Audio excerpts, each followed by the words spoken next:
प्यारे दोस्तों, मैं Ratnabhushan, a friend motivator and guide to IAS aspirant, international motivational speaker, leadership trainer, CEO, coach, political strategist and policy adviser. आज जो मेरा programme है यह श्री प्रणब मुखर्जी को समर्पित है। इन्होंने देश के लिए, समाज के लिए और हर तबके के लिए एक ऐसी मिसाल पेश की जो सदा सदा के लिए अमर रहेगी। चला गया भारत का रत्न। 84 वर्ष की आयु में पूर्व राष्ट्रपति प्रणब मुखर्जी का निधन। 5 दशक की दलीय राजनीति के बाद राष्ट्रपति के रूप में देश को नई दिशा देने वाले भारत रत्न प्रणब मुखर्जी का सोमवार को दिल्ली के सैन्य अस्पताल में निधन हो गया। 84 वर्षीय प्रणब 10 अगस्त से अस्पताल में भर्ती थे। सबसे पहले उनके पुत्र अभिजीत मुखर्जी ने ट्वीट कर उनके निधन की जानकारी दी। प्रणब का पार्थिव शरीर मंगलवार को दिन में 11 बजे से 12 बजे तक उनके आवास पर 10 राजाजी मार्ग पर लोगों के दर्शन में रखा जाएगा। दोपहर 2 बजे लोधी रोड स्थित सौदागृह में अंतिम संस्कार किया जाएगा। अपने राजनीतिक सफर में प्रणबदा ने कई अहम मंत्रालय संभाले। वह दिग्गज राजनेता और प्रखर विद्वान थे। 2014 में मैं दिल्ली में नया था। पहले दिन से ही मुझे उनका सहयोग व आशीर्वाद मिला। उन्होंने राष्ट्रपति भवन को ज्ञान, विज्ञान एवं संस्कृत का केंद्र बना दिया। प्रधानमंत्री नरेंद्र मोदी। प्रणबदा 5 दशक में राष्ट्रीय जीवन, कांग्रेस पार्टी व सरकार का इस तरह हिस्सा रहे कि सोचना मुश्किल है कि उनके ज्ञान, अनुभव, सुझाव के बिना हम कैसे चलेंगे। मैंने उनसे बहुत कुछ सीखा। उनके पिछले 50 वर्ष भारत के 50 वर्ष के इतिहास की झलक है। सोनिया गांधी, कांग्रेस अध्यक्ष। विराट जीवन, विशाल व्यक्तित्व। 5 फुट 1 इंच लंबे प्रणब हिंदी भाषा ठीक से नहीं जानते थे। उनको इसका मलाल भी रहा। उनके मुताबिक प्रधानमंत्री नहीं बन पाने की ये बड़ी वजह रही। 1984 में यूरोजन पत्रिका में उनको दुनिया का सबसे बेहतरीन वित्त मंत्री बताया था। उन्होंने 7 बजट पेश किए। वह पिछले 40 वर्षों में नियमित रूप से डायरी लिख रहे थे। इसमें उन्होंने अपने अनुभवों को लिखा, लेकिन मृत्यु के बाद ही उसके प्रकाशन की शर्त रखी थी। उनको पुस्तकें पढ़ने का जबरदस्त शौक था। वह एक तीन पुस्तकें पढ़ सकते थे। चीनी नेता डेंग जियोपिंग से प्रेरित रहे। वह माँ दुर्गा की भक्त थे और दुर्गा पूजा में 3 दिन व्रत रखते थे। एक इंटरव्यू में बताया था कि उनको सुबह घूमने का शौक था। वो अपने 90 मीटर लॉन के 40 चक्कर लगाते थे, जो करीब 3.5 किलोमीटर बैठता था। वह औसतन एक दिन में 18 घंटे काम करते थे। उन्होंने 2010 में एक इंटरव्यू में कहा था कि वो कभी छुट्टियां नहीं मनाते। उनके मुताबिक दुर्गा पूजा में उनके पैतृक घर पर पूरे परिवार के लोग एकत्र रहते हैं। क्रिकेट से ज़्यादा फुटबॉल पसंद था। मुर्शिदाबाद में अपने पिता के नाम पर कामत किंकर गोल्ड कप टूर्नामेंट शुरू किया। इतिहास में गहरी रुचि थी। द्वितीय विश्व युद्ध काल में उनको सबसे अधिक आकर्षित रहा। हर साल विभिन्न दलों के नेताओं को लीची और आम भेजते थे।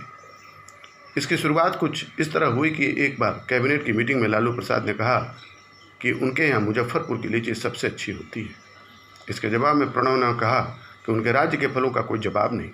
उसके बाद से ही उन्होंने नेताजी को फलों की भेंट देना शुरू की। मनमोहन सिंह द्वारा लगातार सर कहने पर प्रणब ने कैबिनेट की मीटिंग में शामिल नहीं होने की धमकी दी, क्योंकि वह पहली मीटिंग में ही मनमोहन से ऐसा नहीं करने का आग्रह कर चुके थे। बाद में उनके बीच इस बात की सहमति बनी कि प्रधानमंत्री उनको प्रणब जी कहेंगे और प्रणब मनमोहन को डॉक्टर सिंह।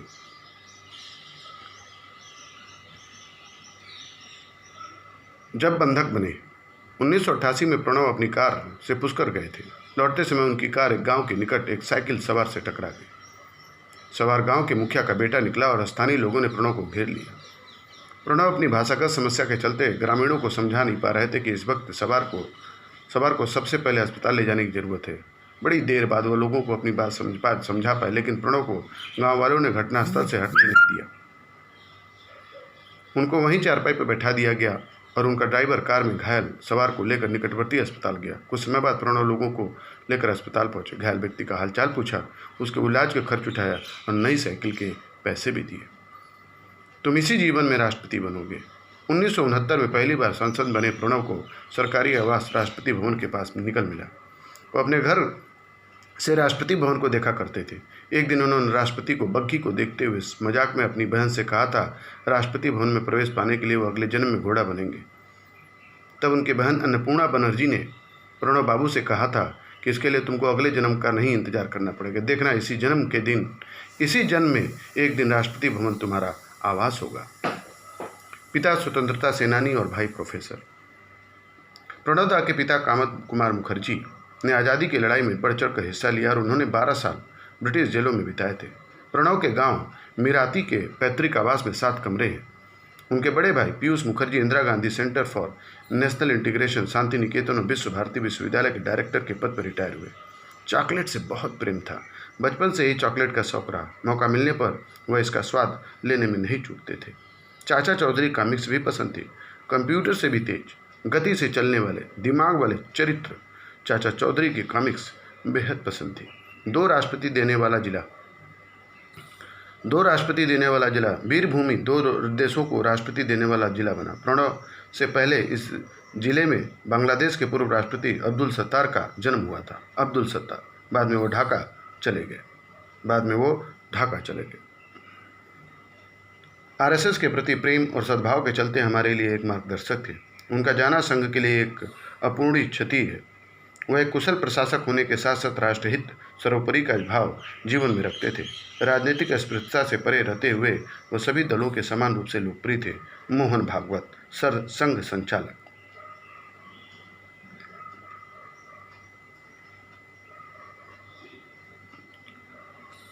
दोस्तों, इस फैक्ट को जो मैं शेयर कर रहा हूँ वो दैनिक जागरण से लिया गया है और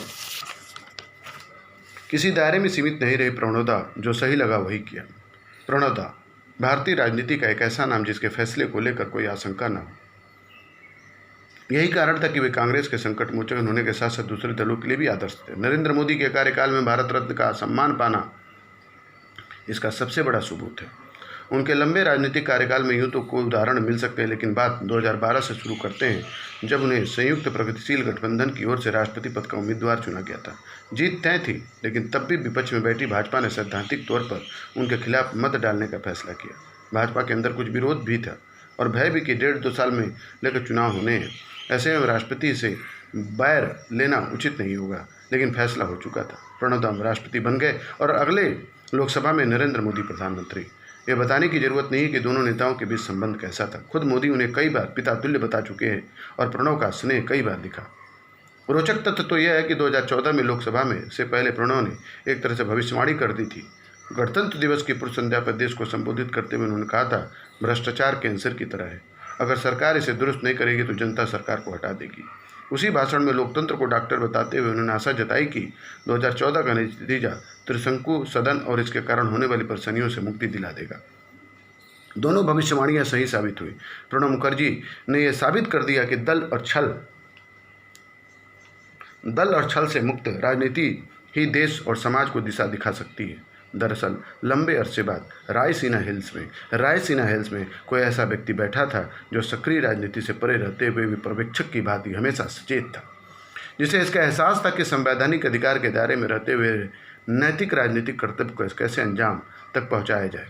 प्रणव दा के लिए यह सब कुछ बहुत सहज था, शायद इसलिए कि वह दलीय राजनीति से दूर एक कुशल राजनीतिक भी थे। वह हर एक दूसरे दिन किसी न किसी अतिथि को नाश्ते या खाने पर बुलाते ही रहते थे। एक बार उन्होंने आरएसएस प्रमुख मोहन भागवत को निमंत्रण दिया। बाहर काफ़ी चर्चा थी, कांग्रेस का चेहरा लाल हुआ जा रहा था, आलोचना भी शुरू हो गई, लेकिन प्रणव डटे रहे। बाद में वह नागपुर संघ मुख्यालय भी गए और उसके सामाजिक कार्यों की प्रशंसा भी की। उनका यह आचरण केवल घरेलू राजनीतिक सीमित नहीं रहा। मुद्दा थोड़ा विवादित है, लेकिन जब उन्हें इजराइल जाने को कहा गया तो बताते हैं कि उन्होंने फिलिस्तीन जाने को भी शर्त रख दी। सरकार ने उनकी बात मान ली थी। प्रणव शायद पहले राष्ट्राध्यक्ष होंगे जिन्होंने फिलिस्तीन में एक रात बिताई थी। वह संदेश स्थापित करने में सफल रहे कि भारत संबंध निभाने में पीछे नहीं हटता। एक दिन लोकतांत्रिक राजनीति के होने के नाते ही प्रणव को यह सालता रहा कि संसद बाधित हो रहा है। एक बार एक पत्रकार ने उन्हें टोका कि आप जिस किसी राज्य में जाते हैं केवल सदन सुचारू चलाने की बात करते हैं, आखिर हम कब तक यही खबर बनते रहे। प्रणव का जवाब चौंकाने वाला था। उन्होंने कहा, I want to make it a campaign. उनके इस अभियान की ज़रूरत आज भी बाकी है। मैं रत्नभूषण ASG की तरफ से आपको भावभीनी श्रद्धांजलि देता हूँ। इस देश के लिए, इस समाज के लिए और हर वर्ग के लिए और हर विषय पर आप सदा ही अच्छा बोलते रहे हैं और सदा ही आपका सदा प्रयास रहा है कि देश को एक मजबूत आधार दिया जाए। आपको सत सत मेरा नमन।